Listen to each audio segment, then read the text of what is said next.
Hey guys, welcome to episode 21 of The Rookie Hunter. Kelly will be joining me shortly in the studio here. I'm pretty excited to announce that we have yet another successful hunt behind us.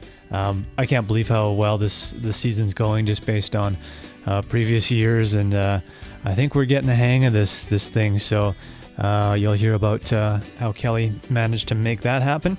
We're going to go over a couple of emails. We'll talk about some of the meat processing and cooking that we've been doing. We've done some sausages and got our elk ground up and have some ideas for things we're going to do in the future here. If you want to contact us, you can go to theRookieHunter.com. From there, you can stream the podcast. You can find all of our contact information, links to our social media. We'd love it if you followed us on Instagram.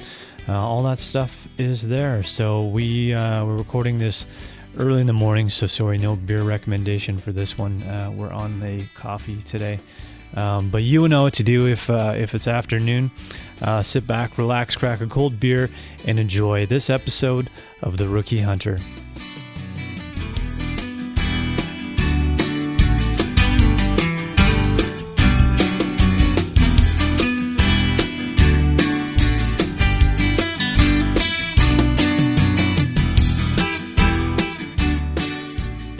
Alrighty, Kel, congrats on a buck.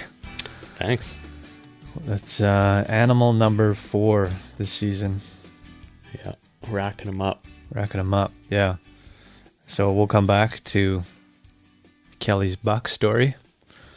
Should we go over some emails first? Sure. What do we got?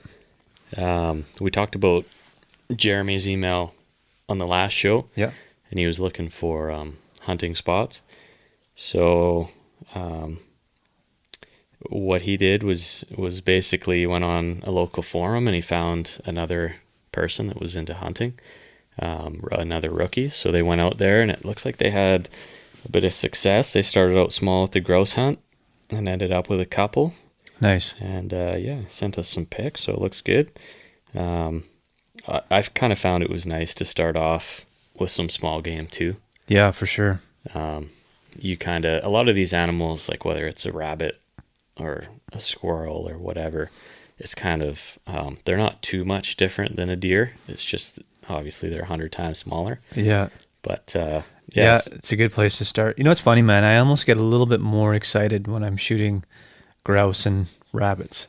Yeah. Like my heart starts pounding and stuff like that. Whereas with like the deer and stuff that I've got, still very intense situations, but I've tried to play out the scenario in my head many times so that I'm not nervous when that happens or excited and try to like just be very focused on what's happening because the stakes are much higher with a big animal like that. But when it's a rabbit or a grouse, I get super excited. I don't know what it is. Yeah. And I think with a rabbit and grouse, it seems it's more of a spur of the moment thing, right? Like a rabbit jumps out. Yeah. You're just like, oh my God, there's a rabbit. And you got to be pretty quick too. So, Yeah. Yeah. Whereas I don't think we've had too many chances like that with deer. Usually we've been glassing, and especially with the mule deer, right? It's just a different form of hunting. Yeah. So yeah, I could see that. What forum was he on? Was it Hunting BC? Hunting BC, yeah. Cool. So I've said this before, but I don't think you necessarily have to be from the region that these forums are located in. So there's a BC one, there's an Alberta one, there's a Ontario one. Name the state or province, there's one for it. But I think it's really cool to like go on a bunch of these and see what guys are hunting and different techniques. And it's kind of making me want to head south to do a pig hunt or something like that. You know what I mean? It's just cool to see what other guys are up to, and you can learn something from them too. So we got another email from a USA fan, which is pretty cool. A guy named John. While we're on the topic, it probably drives people crazy, but ratings and reviews make a huge difference for us. And in Canada, I think we have 30, which is awesome in iTunes. We still need help reaching more people in the States, and I think American listeners will enjoy the podcast. And we've heard from a couple now, which is pretty cool. So all we ask that you guys do, is just go to the iTunes store and leave a rating and review for us. And it just helps us reach more people. It just is like advertising for us, basically. So what did John have to say? I'm going to try and quickly read this, unless you're looking at it right now. He said he sounds like he's enjoying the show and he's binge listening. So he said Nice. he's almost current now, but he's from Minneapolis, Minnesota. Cool. So I think that's a bit of a different, you're kind of doing a bit of different hunting over there. Maybe he can explain to us. It looks like he's going to try to send us a couple stories. Oh, yeah.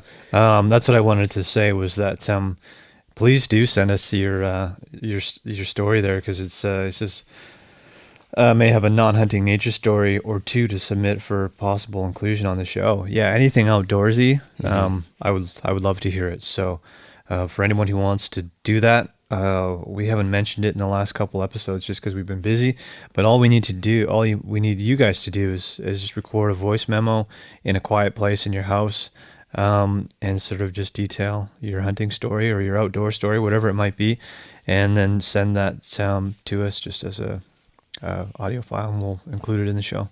For sure. Yeah. What else? We got another email from Andrew, who's been a loyal follower of the podcast. So I always like hearing from him. You know what? He emailed us right as we were skinning your buck. Oh, really? My pocket dinged and I looked down. It was an email from Andrew. Yeah. Yeah. So anyways, interrupted you. Sweet. Yeah, so he's got a couple things in here. One of them was about processing meat, kind of what we're planning to do with all this stuff. And I'm not sure if we've touched on this already, but it seems like you always kind of end up with a percentage of meat that is just cubed in a bag. Yeah. Kind of your trim. And then you end up with a percentage that, like your backstrap and all that you kind of want to keep separately and wrapped separately. Yeah. For roasts or steaks or whatever. Mm-hmm. So, and then like your neck meat, all that kind of goes in. You could do a big roast with your neck meat if you want. We haven't tried that yet. But with the elk, it would have been possible. With some of these deer, the neck meat, I find it's easier just to kind of cut it off and throw it into the trim bags. Just preference, I guess, what you want to do with it. Depends how big the animal is too. So yeah, and what you're planning to do. Yeah. For sure. So I guess we can talk a little bit about. We've made some more sausages. We haven't talked about that yet. We can do that right now. Sure. So some of you might know that I have a KitchenAid attachment, which is great for small batches, and it's kind of done its service. But we were using it over the weekend here, and we found out that there's a gear inside the KitchenAid that's made out of plastic, which to me seems absolutely ridiculous. Apparently, just one gear. The rest is all metal in there. So the way the KitchenAid is constructed, the thing should last forever and should be indestructible. But for whatever reason, they decided to put one plastic gear in there. You can kind of do the math and figure out what happened. We wore it out, and basically it just stopped turning. So we were just about finished our second batch of meat. So we did a 10-pound batch of Italian sausages and another 10-pound batch of Italian or Vietnamese style sausages. So we were just doing the final, the second run through the grinder for the Vietnamese style ones, and the thing crapped out on us, which was brutal because we were at that point ready to put them into casings and be done with this. It's quite a bit of work. So Kelly had ordered his own. He's got a pretty badass grinder. He's got it now, but we were sort of not really sure what to do next because we needed to get the meat processed as quickly as possible and in the casings and then back in the freezer. So luckily my sister-in-law allowed us to come over to their place and finish them all off. But we talked about sausage making back in April, and we had issues with casings at that point. So we tried some different ones this time around. And these ones were good, I thought. We were just overstuffing them initially. And I almost wonder, because we soaked them and had them ready for the first run, and then drained all the water, packaged them back up, put them in the fridge, salted them and then took them out again the second day and then soaked them. I don't know if that had any effect on how those casings turned out, but for the most part they were good. We were just sort of overstuffing them with the first ones we ran through, and when I was going through and twisting them, they were starting to break right through the casing. So right. I found too, cooking them, they were a bit more delicate than some of the other sausages that I've cooked in the past. So yeah, I don't know. Usually I put the barbecue on medium and I let them go. I like sausages to be kind of crispy on the outside when they're done. But yeah, I kind of ended up with a bit of a bonfire out there, and a couple of them exploded. They were still fine. It was more like eating a meatball at that point. But at this point, I'm blaming you until I have an explosion on my end, because my sister-in-law and brother-in-law, they cooked them no problems. I don't know, man. I'd be interested to see what caused that, because I have a barbecue that's sort of famous for everything bursting into flames on, because the top of the grate is so close to the actual grill. So I don't know. Well, I think mine were. I don't think I got up to 500 degrees. I think I was between 400 and 500 degrees. And I went out there. I noticed some smoke coming off, and then there were a bunch of flames kind of coming off under one sausage. So I flipped them over. And the second I flipped them over and they hit the grill and the liquid kind of came off of them, it's just like boom. Wow. Just massive flames. I don't know. Like, we were using pork, but fat back. Yeah. So I wonder if that, just using that type of fat, it's not like we did a 20%, so it's not like there's a ton of fat in there, amount. But maybe it's just such a pure, it's just like, I don't know. It was flammable though. Like I would move them over here and I put them over there, and then boom, another foot flame came shooting off of them. It's interesting, man. Regardless, I think my plan is keeping it low, maybe 350 to 400. I think my barbecue was probably around the 350 range, and all good. So anyway, good thing to keep in mind, because you don't want to ruin them, obviously. Yeah. But I not bad, just like slightly overcooked mine, just like a hair. And I could have took them off like 2 minutes earlier and they would have been perfect, but they were damn good. So I just tried the Vietnamese style ones. I think that's what you had as well. Yep. And they were excellent. So both recipes we used were from Stephen Rinella's Complete Guide to Hunting, Butchering, and Cooking Wild Game. I think that's the actual title. Yep. I'd go with a little more serrano peppers. Yeah, I agree. Yeah, I put 4 in there, which is what the recipe called for. I like a spicy one. I often worry about other people and how they'll react to spicier ones, but in the end, there are sausages. So, well, I couldn't really tell there were serrano peppers in it. No, it didn't seem that hot. But then I looked back at the recipe because Brie was asking what was in there, and then it says serrano peppers. I was like, oh yeah, there are serrano peppers. We might have to double that next time. I agree. And we could even switch it up and have 4 serrano peppers and try some other hot chilies or something to throw in there too. Yeah. Because I think that would take them to the next level. But that's a great recipe for anyone who wants to try a different sausage. I've never had anything like that for a sausage. So, and then the Italian ones are sort of just your classic sausage. So both great recipes, and he breaks it down really well, the whole process of start to finish, and doing the grind and also stuffing the casings too. So and then you can slow cook some of your meat too. That's another way we've been doing it. We talked about the coconut milk in the previous episode. I don't know, we haven't done a whole bunch of stuff, but it's nice to have. We've got things sort of ready in the freezer now, because I ground up some elk meat. Kelly's going to do another 15 pounds today of the elk meat. So all these things will be sort of ready to use fairly easily now, which would be great. So we'll probably do a more full-blown cooking episode, and I have somebody in mind that I'd like to bring in here to talk about doing some meat processing and charcuterie and that type of thing. So for sure, no guarantees on that one, but I have someone in mind that would be cool to talk to. So cool. Andrew also was asking about gear. So he's thinking, with a couple seasons under our belts, is there anything we would change with our gear? And if you could go back and listen to some previous episodes we did on gear, but I guess we're pretty close to the calling it this year based on how many animals, and we're kind of tagging out. But what would you change? I'm really happy with everything that I have. I'm going to be ordering some more stuff from Fjallraven as far as a better pair of pants that I can wax, and they'll be a bit more better for wetter conditions. That's the one thing I don't really have right now. Also a jacket from Fjallraven with the same ability to wax. So I'm excited to have some of that gear. It's not really the stuff I have.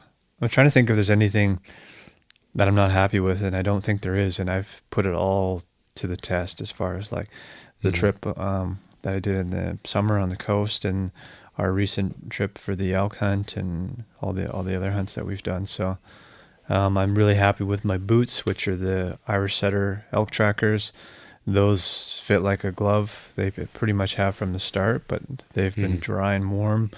Winter, summer, fall, everything, they're great. So I've got that Catadine water filter. I love that thing. It you can run water through it pretty quickly.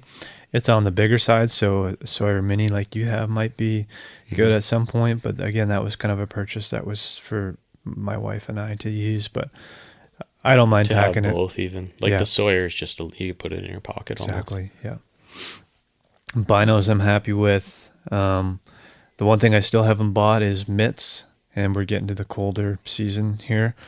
Depending on how much we go out, but I would like to get a pair of mitts because I don't know what's up with my hands, but they just don't stay warm like they used to. How about you? Yeah, I'm pretty happy overall. Boots, much better than the first season and a half that we had in terms of just flexibility of the leather and stuff now. And I've been using Nick Wax on them as much as possible. The one thing that helped in terms of, because I was getting blisters before, part of that was just because they were new. But I also wear Bridgedale liner socks now, the Cool Max ones, and they're amazing. Like ever since I started using those, I have zero concern about blisters. Like, Good. I'd wear those things 3 days straight hiking, and I wouldn't be concerned. Yeah. It's a good sign when we did the elk hunt. Like, neither of us were really in a hurry to take our boots off when we got back to camp. No, it's fine. Just like gloves. Yeah. So that's good. I found a Sitka Calvin Light hoodie that was on sale actually. So I picked that up just before I went on that Kootenai hunt because I figured it could be pretty ugly up at those elevations. And that I think has been my favorite purchase all year just based on that trip. Like I basically wore that, a fleece, a merino wool, and then I put on my Patagonia Gore-Tex shell. Yeah. And we were up at, like, you could see the video on our Instagram of where we were, and I wasn't even cold. Yeah. So, and that it only weighs like 15 ounces or something like that. Nice. It's so warm. It's a little bit tough if you're wearing it when you're hiking. You can't really, like, it doesn't breathe super well. So it's more for like once you're at the top, you put it on. And then once you put it on, you could just feel it getting warmer and warmer. So yeah, I love that thing. Cool. And then I bought a Kuiu harness, bino harness. And you can use just a attachment so that it straps on. You don't have to use the whole pack. Right. So you can just use a strap setup, or you can use the actual pack, and it's very lightweight, minimal. But I'd recommend that. Some of them are huge, like they just take up your whole chest, and you're sweating under them and stuff. For me, it's like trying to minimize all the shit that's hanging off of me. Like I can't stand having stuff hanging off my neck, man. So I still need this one.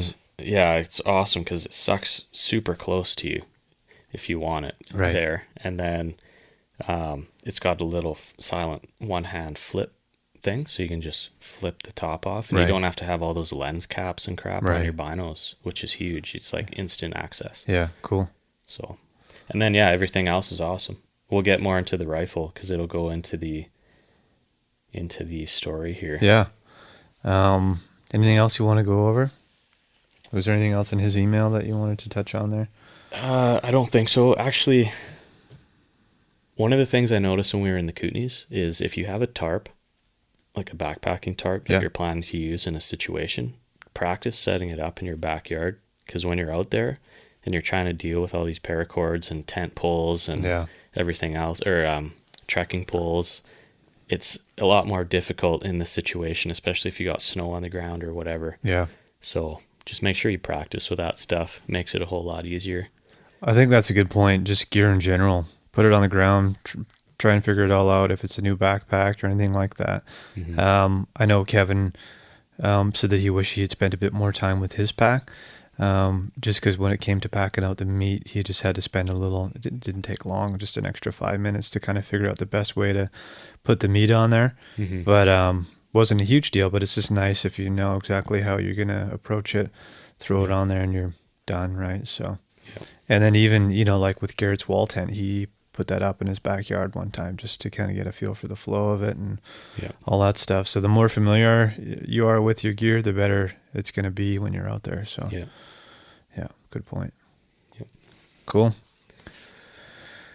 Sweet. Anything else? We're definitely going to be talking more about cooking, so keep an eye out for future ones, and we'll let you know what we're doing. And definitely follow us on Instagram. It's Rookie Hunter Podcast. You can find us on there. We'll be posting lots of photos of all the stuff we're doing. So I don't think there's going to be too many more hunts this year. I might take a few guys out, like we said before. Some guys that have been bugging me to go out. I wouldn't mind finding a whitetail or something like that. But we've got so much meat, I don't want to get carried away here. So yeah, we might turn into more of a cooking podcast over the next couple months. Yeah, and expect more guests now that we have time to do this. So good. All right, Cal, what happened on Monday? Well, most of the listeners know I had a LEH, or limited entry, for a doe in my region. So we were kind of banking on that one being somewhat easy in terms of finding one. There's mule deer, doe all over the place. So scheduled this trip. Went back to this same spot that you got your 4-point. Yeah. We saw a ton of deer even on the way there. Well, just walking up there, it was like, how many do you think we saw there?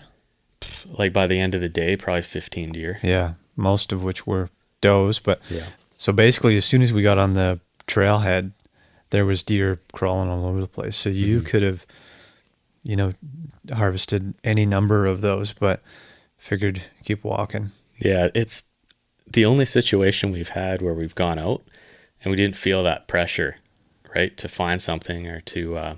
it was a weird feeling. It was just the antlerless whitetail was open, antler whitetail, any mule deer buck in this region, and then I had my LEH for a doe. So we pretty much could have got anything we wanted as long as it was in front of us, and there were a lot of things in front of us. It's like going to a restaurant and there's just way too many things on the menu and you can't pick what you want. Pretty much. But basically my goal was just, I don't want to limit myself to the doe tag. Yeah. If I can get a bigger deer, then I'm going to go for that one. I don't know if that's like taboo or whatever. Like if you have a limited entry, are you supposed to use it for exactly that thing? Or? I don't think so, man. It's I almost see that as like a fail-safe. So if nothing was happening and we weren't having a good year, then let's go grab a doe and whatever, we'll have something, you know what I mean? So, but if any buck's open, then why wouldn't you? Why not? Yeah. So anyways, we did see a couple larger bucks, like 2 and 3 points, but they were a long ways off. Like we were seeing them with your spotting scope. Yeah. And then we had eyes on a couple other does that were just within a couple 100 yards. There was one below us. She was sitting there.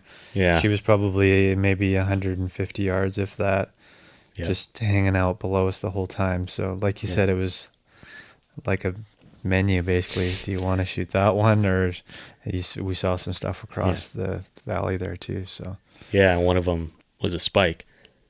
So, it had 2 little spikes on one side, and then another was like a triceratops. Yeah. But so we were watching him for a while, and then after we thought, well, let's just, I think we should go for the spike. So Mike sat up with the spotting scope watching. I tried to close some distance. He was actually quite a ways higher than me, maybe 20, 30 degrees. Yeah. And he was bedded down in front of a stump 200 yards away. And I could just see him through like this pocket in the trees. There's a bunch of deadfall around him. So I could just see his head. So he wasn't really moving much. And I decided I'm just going to grab this stick, and I started whacking it on the rocks and raking and all that kind of stuff. And he did exactly what I hoped. He stood up and he looked right at me. He didn't give me a broadside shot. He just, I just had a shot at his chest. But we did a lot of practice this year at the range. I switched my bullets around. I'm really confident with these Federal Fusions. We posted a pic of 300-yard shots, and we had an inch grouping. Yeah. So I was pretty confident and set up the rest. Once he stood up, I just put the crosshair on him and pulled the trigger, and he instantly disappeared. And I was like 99% sure it was a perfect shot. So we gave it a bit of time. Walked up there, and he had only gone 15, 20 feet. He basically just stumbled down the rock, and he was just laying there. So it was about as good as you could ask for in terms of, suffering and Clean all that. kill, yeah. He would have died fairly quickly by the looks of it. So yeah, good job. It was a good shot, man. And I think you smashed him right in the lung, because when we rolled him over, you could hear a bit of gurgling and stuff like that, which I think is an indication of a lung shot or windpipe at least. So yeah, and the bullet must have went right through the middle there. Yeah. So all the meat was untouched and perfect. So pretty happy with that. And he was a good size, so it's a nice deer. Yeah, and it's hard when you're seeing big. We know there's big bucks around, but I even said to Kelly, it's like, what do you think we should do? Do you want to wrap this up now and be done with it? We've got a nice doe to our right, and we've got a nice buck up the hill, and neither of them were monsters by any means, but they're going to be. Both of them would have been great meat, and this guy's going to be really good. So, I know some people are out there for trophies, but that's not really what our goal is. So it's a nice little buck. Would that be considered a 2-point then on the Triceratops? I don't know. I think it's just a spike, because I think the second point on the one side there is actually just a little brow tine. Yeah, I guess that's what it would be. Yeah. So it's kind of weird though, man, because that's a big brow tine coming up there. Yeah. And well, it was a few inches. Yeah. And then his spikes were, I don't know, what do you think? 7, 8, 9 inches. Yeah, for sure. They're pretty decent. One was a bit smaller, but yeah. I mean, it's not one where you kind of take it home and do a mount with it. It was kind of a cool, it was neat. The antlers on them were different. Yeah. So yeah, nice. Good job, man. That was a pretty easy one for us, and the pack out wasn't too bad. It was 4K probably, or whatever, maybe a bit more than that, because we were across the valley there. Yep.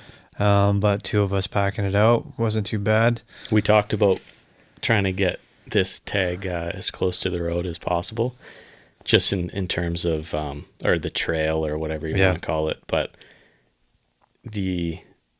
I don't know, I think once you're out there and it's morning, you just want to keep walking. Yeah.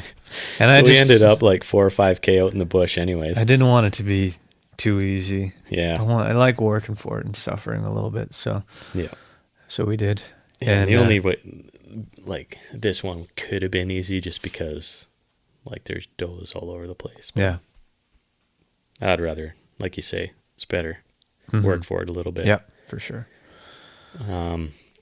Some good exercise. We're getting pretty good at quartering and everything. I don't think it took us much more than an hour to get that guy in our backpacks. So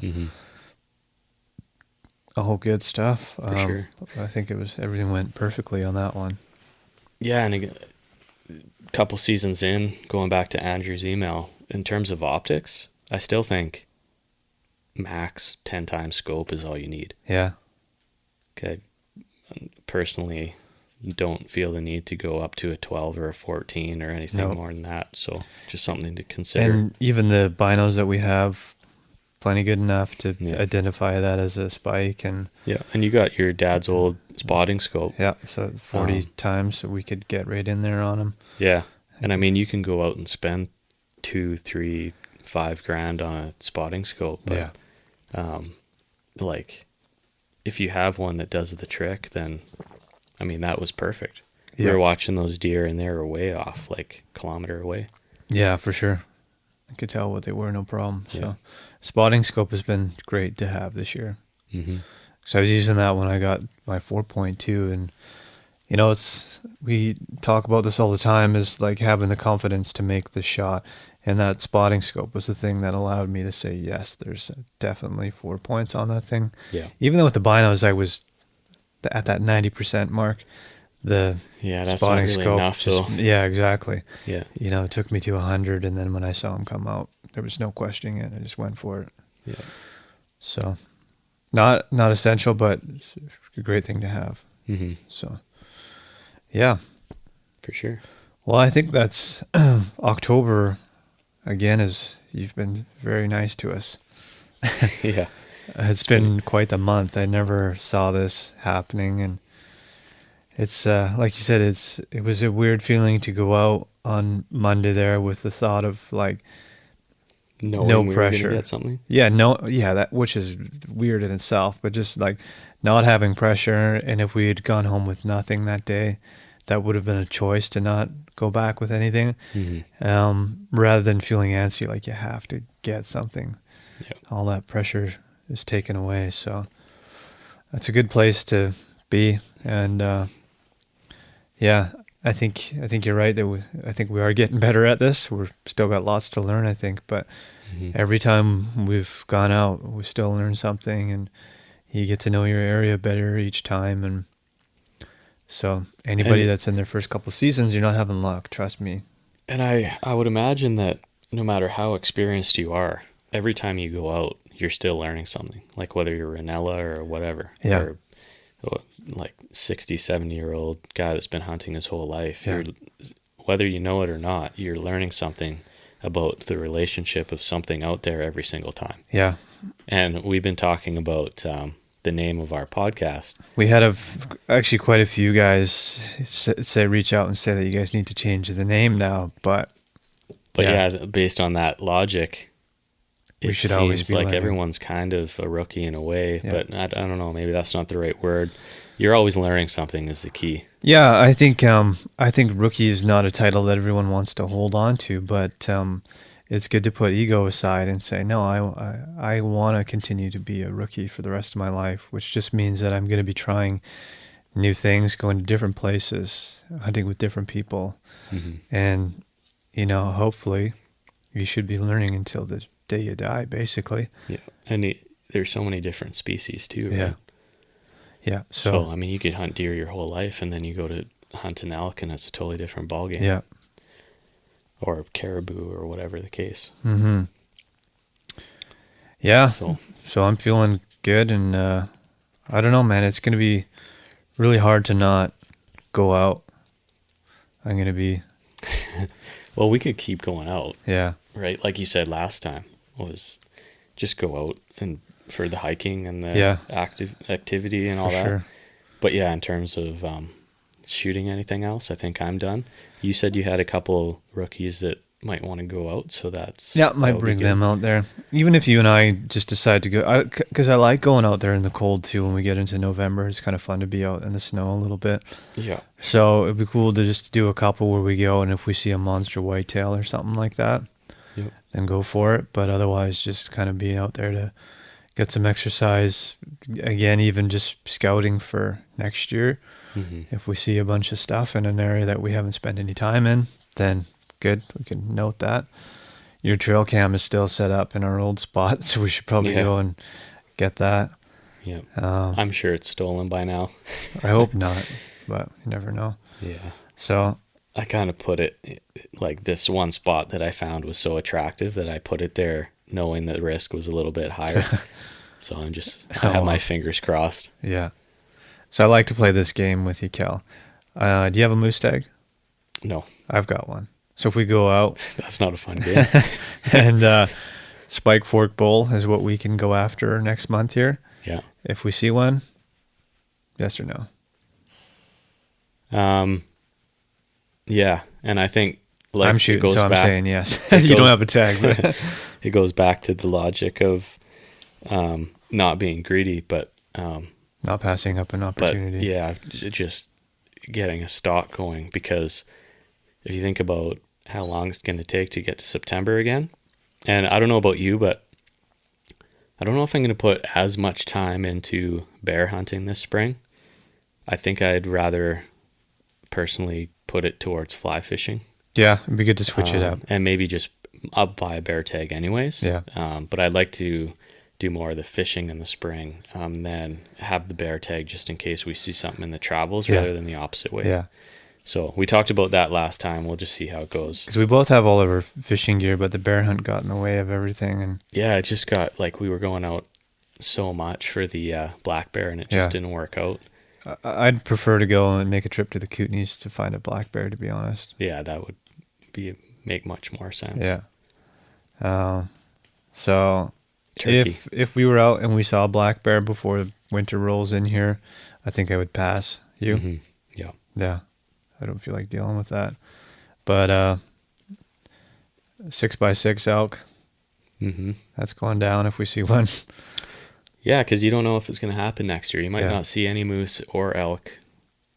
Yeah. Right. So Could be a few years. You never know, man.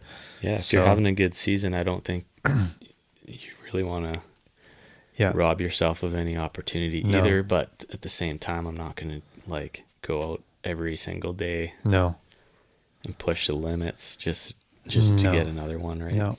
So yeah, the next few weekends here, we're going to focus more on processing some of our meat and all that. So that's what you're going to be hearing about. So Yeah.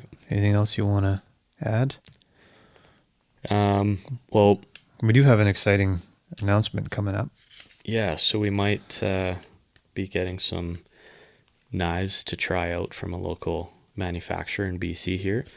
So we're super excited about that. Mm-hmm. And yeah, we're just excited to try them. I think the ability or the opportunity to use some knives that are produced locally. And they're super high quality too. So Yeah, so we're going to give those a try, and you guys will hear more about that in the next episodes. yeah, awesome. So I'm not sure when we're going to check in here again. I'm hoping it's going to be with a guest, our next one here. So Yep. maybe we'll see you guys in a couple weeks here. A week, I don't know. Just stay tuned and make sure you follow us on Instagram. That's kind of where we spend most of our time posting stuff. So Yeah, and there's a lot more activity on there. It seems to be gaining a little bit more interest. yeah, animals make a difference. Yeah, if you start getting some success, it helps. Yeah. Yeah. So anyways, guys, our website is the rookiehunter.com. You can find links to all of our social media, contact information. And yeah, if you have stories, send them in. And recipes. Recipes, yeah. Please do share all that stuff with us. And I say it one more time, if you don't mind going to iTunes and leaving a rating and review for us, especially our friends down south, we would really, really appreciate that. So until then, everybody else who's still trying to fill tags, good luck to you. Happy hunting. hmm The rut's coming up, It is. so kind of wish that we were ready to go into the rut. Yeah. Looking for big buck too, but there's a lot of folks out there that are waiting for that. So good luck to you guys. Yeah, for sure. Good stuff. All right, we'll leave it at that. Take care, guys. Good Okay, luck. talk to you later. Cheers.